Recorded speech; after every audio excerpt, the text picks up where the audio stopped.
کچھ شریر لوگ ہوتے ہیں جو چھوٹی بات کو بڑا کر کے زوجین کے سامنے الگ الگ پیش کر دیتے ہیں.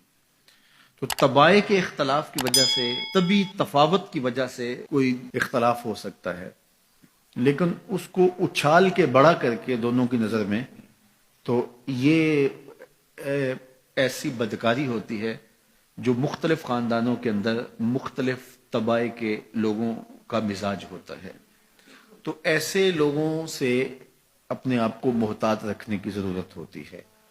اور اگر وہ شوہر کے خاندان سے تعلق رکھنے والا فرد ہے تو اس کو بیوی کو بتا دینا چاہیے کہ یہ ہمارا اس کے رشتے کا احترام موجود ہے، لیکن ہم نے اس سے رہنا محتاط ہے. اور اگر وہ بیوی کے خاندان کا فرد ہے تو بیوی شوہر کو بتا دے کہ یہ صاحب معزز تو بہت ہیں ہمارے خاندان میں، لیکن ماشاءاللہ شریر بھی بہت ہیں. ان کی مثال اس مکھی کی طرح ہے جو سارے بدن کو چھوڑ کے زخم کی جگہ پہ بیٹھتی ہے. کچھ لوگوں کی مثال ایسی ہوتی ہے، اچھائیاں چھوڑ دیں گے اور وہ وہاں بیٹھیں گے اور وہاں سے جو ہے وہ گندگی لے کے پھر اس کو پھیلائیں گے. لیکن آپ نے شہد کی مکھی کا مزاج بھی دیکھا ہوگا کہ وہ کڑوے رس چوس کے اس کو بھی شہد بنا ڈالتی ہے.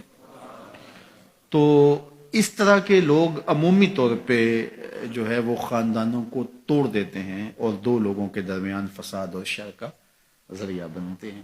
یہ انسانی وجود کے اندر شیطان کے نمائندے ہوتے ہیں. اپنی اس دواجی زندگی کو، اپنی گھریلو زندگی کو بچانے کے لیے خاندانوں کے اندر اگر کوئی شریر طبع کا شخص ہو، کوئی بخسیس النفس شخص ہو، کوئی خبیث الفطرت شخص ہو، تو اس سے جو ہے وہ اپنے آپ کو محتاط رکھنے کی ضرورت ہوتی ہے، کیونکہ یہ طلاق کا سبب ہوتا ہے.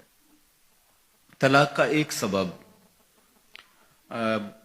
والدین کی بے جا مداخلت بھی ہوتی ہے. والدین کی ذمہ داریوں میں شامل ہے کہ اگر کوئی اختلاف پیدا ہو جائے تو ان کو پاٹنے کی کوشش کریں. لیکن بعض اوقات میاں بیوی کے اختلاف اس نوعیت کے نہیں ہوتے کہ اس میں دخل اندازی کی جائے. کچھ لڑائیاں پیار کی بھی ہوتی ہیں، کچھ الجھاؤ محبت کے بھی ہوتے ہیں، ایک دوسرے کو نظر انداز کرنے کا گلہ ہوتا ہے. تو یہ وہ باتیں نہیں ہوتی کہ جس کو آپ پرے پنچایت کا موضوع بنائیں اور جس کو آپ جو ہے وہ بحث کے عنوان دیں اور پھر اس پر جو ہے وہ آپ جو ہے وہ اپنا بڑا ہونا ثابت کریں کہ ہم بڑے ہیں اور یہ کیس ہمارے سامنے لاؤ. نہیں، بلکہ یہ پیار کی لڑائی ہے. اس کے اندر بھی حسن ہے، روٹ کے من جانے کے اندر بھی ایک جمال ہوتا ہے، ایک حسن ہوتا ہے. اور میاں بیوی کا چونکہ رشتہ پیار کا ہوتا ہے تو اس میں یہ چھوٹی بڑی باتیں ہوتی رہتی ہیں. اور اس میں بیوی معمولی سا نظر انداز ہونا بھی گوارا نہیں کرتی. شوہر کی فضول تر ذمہ داریاں بعض اوقات اس کو غافل کر دیتی ہیں، تو بیوی اس کو گوارا نہیں کرتی کہ تم مجھ کو نظر انداز کر رہے ہو. چونکہ انسانی فطرت کے اندر تجدید محبت بھی ہے. اگرچہ بیوی کو یہ یقین ہوتا ہے کہ یہ مجھ سے محبت کرتا ہے، لیکن وہ اس کی زبان سے سننا چاہتی ہے، اس کے معمولی رویے کی تلخی بھی اس کو گوارا نہیں ہوتی.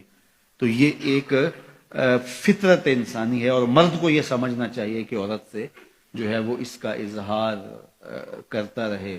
وہ کیا کسی نے کہا تھا نا کہ محبت میں عجب تکرار کی خو ہے، محبت میں عجب تکرار کی خو ہے، کہو نہ کہ مجھے تم سے محبت ہے. تو یہ فطرت ہے، یہ تقاضا ہے انسان کا کہ وہ اس کا اظہار کرے. تو بعض کا بندہ کہتا ہے کہ میں ٹوٹ کے چاہتا ہوں، میں دل دماغ سے روح سے چاہتا ہوں، تو مجھے کیوں بار بار کہنے کی ضرورت ہے. تو یہ چیز بیوی کے لیے تلخی کا سبب ہوتی ہے کہ یہ مجھ سے محبت کا اظہار نہیں کر رہا. تو اس طرح تناؤ پیدا ہو جاتا ہے. تو یہ تو تناؤ محبت کا ہے. بیوی کو بھی 100% یقین ہے کہ یہ مجھ سے محبت کرتا ہے اور جو ہے وہ شوہر کو بھی. لیکن یہ اس طرح کے تناؤ کے اندر بعض خاندان کے بڑوں کو پنچ بننے کی بڑی خواہش ہوتی ہے، دھکے سے آگے بڑھا، ہاں جی آپ کی صلح کروانے ہیں، میاں تم گھر رہو، یہ معاملہ ہمارا ہے اور یہ مابین زوجین ہے.